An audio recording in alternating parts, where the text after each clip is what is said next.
Hi అండి. ఇవాళైతే పాండిచ్చేరిలో ఉన్న golden Vinayaka temple కి అయితే వెళ్ళబోతున్నాం. అయితే మేము వెళ్ళిన టైం కి టెంపుల్ క్లోజ్ లో ఉండడంతో అలా కాస్త పక్కనే ఉన్న మ్యూజియం కి అయితే వెళ్ళిపోయాం. ఇక్కడ photos and videos not allowed, so record చేయడానికి కుదరలేదు. లోపలైతే ఎన్నో శతాబ్దాల ముందు ఫ్రెంచ్ వాళ్ళు ఇక్కడ నివసిస్తున్న టైంలో యుద్ధంలో వాడిన కత్తులు, తుపాకులు, ఫిరంగులు, మరెన్నో ఆయుధాలు, ఇంకా అప్పట్లో వాడిన హోమ్ ఫర్నిచర్, వాహనాలు, శిల్పాలు, నాణ్యాలు, మరెన్నో పాత వస్తువులు చాలానే ఉన్నాయి. అలాగే ఇక్కడ ఎన్నో స్టోన్ శాంపుల్స్, శాండ్ శాంపుల్స్, భూమిలో దొరికే మినరల్స్ కూడా చాలా రకాలు ఉన్నాయి. అందులో ముఖ్యంగా మన గూడూరులో దొరికే మైకా శాంపుల్స్ కూడా ఇక్కడ ఉన్నాయి. ఇంకా అలా టైం చూస్తే టెంపుల్ ఓపెనింగ్ టైం అయితే అయిపోయింది. ఇంకా వెంటనే గుడికి అయితే వెళ్ళిపోయాం. ఇక్కడ స్వామివారిని అరుల్మిగు మనకుల వినాయగర్ అంటారు.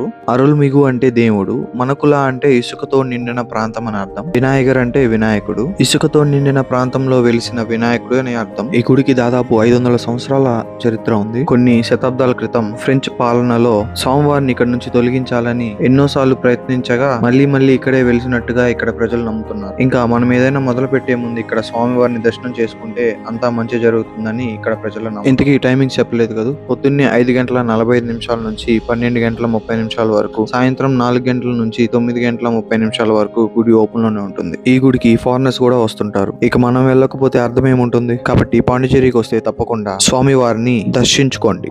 ఇంకా దారిలో మాకైతే ఒక చెప్పుల షాప్ కనపడింది. అంటే మా ఫ్రెండ్స్ ఒకసారి చెప్పారు పాండిచేరిలో చెప్పులు మన ముందే లెదర్ తో కుడతారని. ఇంకా నేను కుట్టించుకుందామని వెళ్ళి చూస్తూ ఉంటే తాత అయితే మోడల్స్ చూపిస్తున్నారు. నాకైతే ఈ మోడల్ నచ్చింది. అంటే చిన్నప్పుడు ఈ మోడల్ లో రబ్బర్ చెప్పులు వేసుకునేవాడిని. అప్పట్లో అవంటే చాలా ఇష్టం, అందుకే గుర్తొచ్చి ఇవే తీసుకున్నాను. ఎలా ఉన్నాయో మీరే చెప్పాలి. ఇంకా అలా చెప్పులు కుట్టించుకొని బీచ్ కి అయితే వచ్చి కాసేపు ప్రశాంతంగా బీచ్ ని చూస్తూ కూర్చొని ఇంటికైతే వచ్చేసాం.